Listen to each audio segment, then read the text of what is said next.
Bonjour à tous, je me suis bien fait avoir par mon chouchou, mon ex-chouchou décoloration que je mets d'habitude tout le temps, qui m'avait fait gagner beaucoup de sous dans le passé parce que c'est la seule fois, c'est le seul cheval que j'ai joué 2 ou 3 mois à l'avance. C'était la période où on nous ouvrait cette possibilité.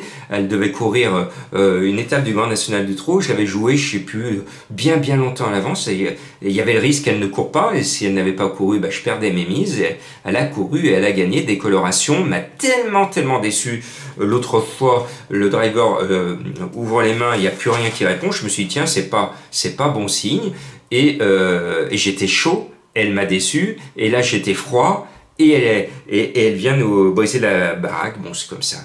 Alors voilà le plus difficile quintet de l'année à Deauville. Ligne droite, 1200 mètres, avec tous les ingrédients pour qu'il y ait tout et n'importe quoi, parce qu'on nous met la plupart des chevaux qui sont au départ ne sont pas des spécialistes de la ligne droite, et ce sont des chevaux qui aiment généralement le fameux toboggan avec léger virage à long champ, donc sur plus long et avec virage. Et bien là, on nous met de la ligne droite pure et dure, course loterie avec un peloton à l'extérieur, un peloton à la corde. Sur les deux pelotons, il y en a un qui va plus vite que l'autre. Des fois, il y a un gros paquet d'un côté, un petit paquet de l'autre. Et des fois, il y a 3 pelotons. Il y en a un à la corde, il y en a un à l'extérieur, il y en a un qui est au milieu. Et vas-y que je vais plus vite de là. Oh non, c'est moi qui vais plus vite. Et on n'y voit plus rien. C'est difficile à commenter. Parce que quand les choses sont éparpillées comme ça, il y a l'effet d'optique qui laisse croire que c'est peut-être la corde ou l'extérieur. Je plains les speakers quand c'est de la ligne droite, c'est très compliqué parce que l'effet d'optique est souvent trompeur. En ligne droite, c'est très souvent trompeur. Donc, je vous mets du 0 sur 5 parce que vous prenez le 1, vous avez une chance, vous prenez le 13, vous avez une chance, le 16, vous avez une chance. Quel que soit le cheval que vous allez mettre dans votre jeu, ils ont tous une chance. Ils sont 16, tous une chance. Donc, sur la pointe des sabots, il y a un cheval qui me plaît bien. Il vient des pays de l'Est et on sait qu'actuellement les pays de l'Est sont dans la souffrance. C'est le 4 d'Attiret. Je suis attiré par d'Attiret parce que j'aime bien l'entraîneur Lucas qui entraîne dans des conditions difficiles dans les pays de l'Est et qui fait des déplacements extraordinaires. C'est un entraîneur très courageux et je salue les gens des chevaux qui sont actuellement en Ukraine, vers Kiev avec un centre d'entraînement qui sont toujours là-bas. Et moi qui suis allé sur la frontière ukrainienne au mois de mai, eh bien je peux vous dire que l'émotion que je garde encore en moi, et le courage de ces gens de l'Est qui ne se plaignent pas. Je ne les ai pas vus pleurer dans les camps de réfugiés, donc beaucoup de respect. Et j'ai envie que ce soit l'entraîneur des pays de l'Est, le 4, qui gagne. Pourquoi? Parce que quand j'étais à la télévision sur Télé Lyon Métropole, j'avais eu l'occasion de faire un reportage à Bratislava. Et j'en garde un très bon souvenir en Slovaquie. Le cheval vient de gagner là-bas, une course principale listed. Voilà, vous avez compris pourquoi je mets le 4 en tête et ça peut être un autre cheval qui gagne la course, hein. Et pourquoi pas le 14, c'est le jeu de la finale, le 4 appelle le 14, c'est Donna Anna. Alors sans photo, ça a été tout de suite en 2 secondes, le cheval de Madame Colombo. Je le rappelle pour ceux qui me découvrent, la méthode de Jean-Marc du cheval de Madame Colombo, c'est que je tends mon journal à la première personne qui est autour de moi qui connaît rien aux courses et qui ne suit pas les courses. Elle regarde de temps en temps la télé avec moi, mais elle ne s'y intéresse pas. C'est de donner votre journal à vous, la première personne autour de vous qui ne connaît rien. Cette personne, vous lui demandez un numéro, elle va vous sortir dans le plus pur des hasards un cheval qui souvent est à grosse cote et qui va vous permettre de rajouter ce cheval sur votre ticket et souvent d'enrichir votre ticket d'un gros tocard qui paye. Et bien là, elle m'a mis Donna Anna le 14. Pourquoi? Parce que tout simplement, sa fille s'appelle Anna. C'était du cousu humain pour ce numéro 14. Et moi, j'adhère. Parce que le cheval est bien placé au poids. Pantal en a 2, c'est le mieux placé des deux. Et en plus, c'est Monsieur Quintet, Stéphane Pasquier, qui est sur sa selle. Et dimanche dernier, j'ai oublié Pasquier et je m'en suis mordu les sabots. Cette fois, je ne l'oublie pas. Excellent choix, ce numéro 14. Le 7 Indico, eh bien je vous l'indique parce que jeudi soir j'ai oublié Maxime Guillon. J'avais trouvé tout ce qu'il fallait. Les chevaux difficiles, je les avais, notamment le gagnant à 30 contre 1, je l'avais dans ma sélection. Et j'ai oublié le plus facile, Maxime Guyon. Donc cette fois, je ne l'oublie pas. Il est sur le set Indico avec des couleurs qu'on connaît bien et qu'on aime bien à Lyon, les couleurs Giraudon. Eh bien ce set est en plein boom, il reste sur 2 victoires.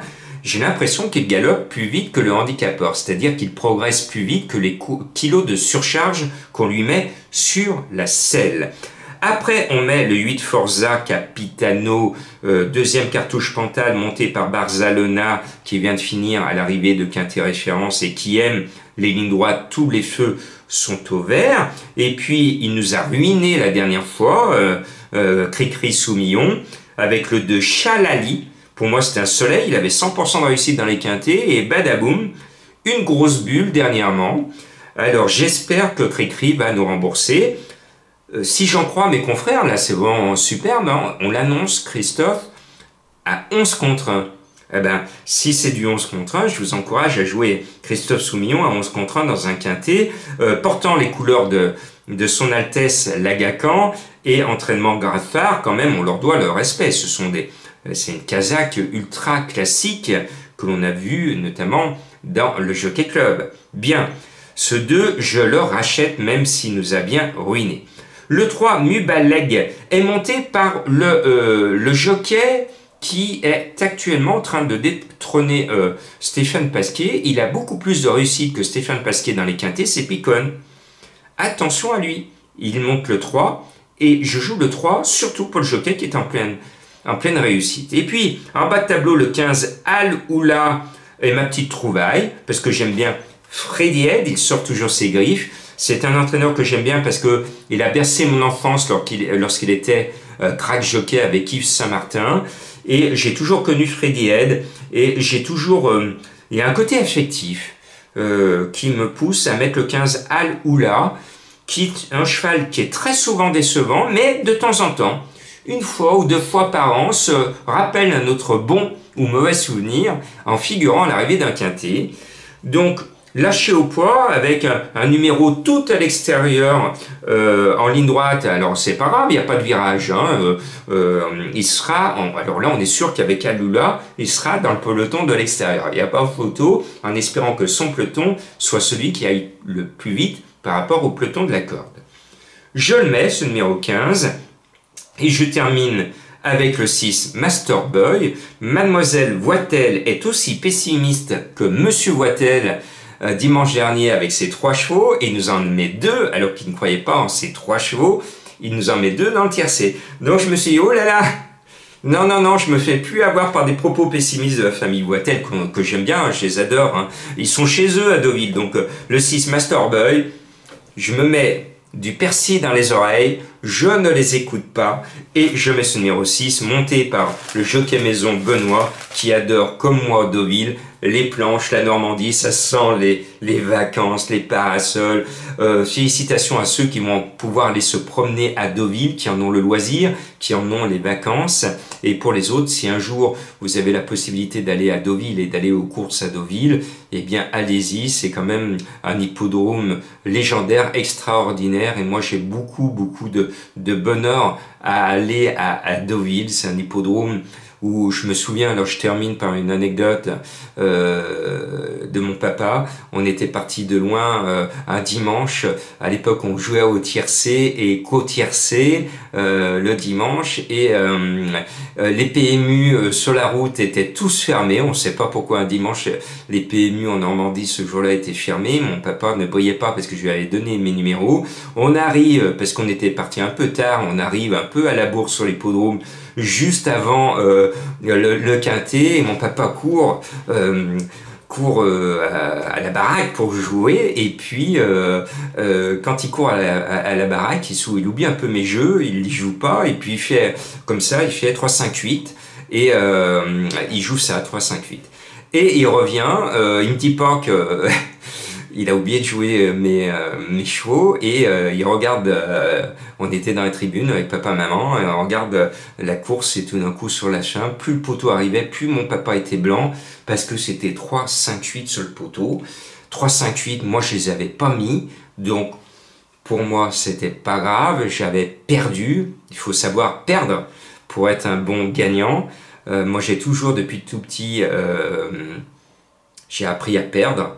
Il faut accepter la défaite pour savourer la victoire. Voilà ce que je préfère dire. Et au passage du poteau, mon papa est tout blanc parce qu'il ne dit rien. Il attend, parce qu'à l'époque, il fallait attendre un peu de temps avant de toucher les sous. Et il part une demi-heure. On était avec ma maman dans la tribune. Il met du temps et tout. Quand il revient avec une liasse de billets. Et il avait gagné de quoi nous rembourser toutes nos vacances. Et il était fou de joie. Et je n'ai jamais mangé autant au restaurant en Normandie cette année-là avec mes parents. Et c'était à l'époque où le tiercé payait. Parce que je sais que maintenant vous vous plaignez tous, le tiercé, les rapports ne payent plus. Ben oui, à l'époque, quand on touchait le tiercé, notamment comme mon papa, quand on touchait le tiercé dans l'ordre, eh bien ça rapportait gros. Et ça faisait gagner le tiercé dans l'ordre, remboursait toutes les vacances. Et mes parents avaient peu de sous quand j'étais petit. Et partir en vacances, et je sais que pour beaucoup d'entre vous, c'est souvent une galère sur le plan financier, excusez-moi, j'ai de l'émotion parce que je me souviens de cette période. Et je sais que certains d'entre vous se mettent souvent dans le rouge économiquement pour pouvoir quand même offrir ces vacances à ceux que vous aimez. Donc je vous dis bonnes vacances surtout à vous, à ceux qui avaient peu, et c'est souvent à vous que si je fais cette vidéo bonus, c'est pour vous offrir ce côté gratuit, pour vous permettre de toucher un jour de quoi vous payer des vacances. Voilà, bonne chance à vous, bon dimanche, et voilà, je termine avec beaucoup d'émotions, j'en ai des frissons, vous aussi. Bon allez, merci de me suivre et de me comprendre surtout.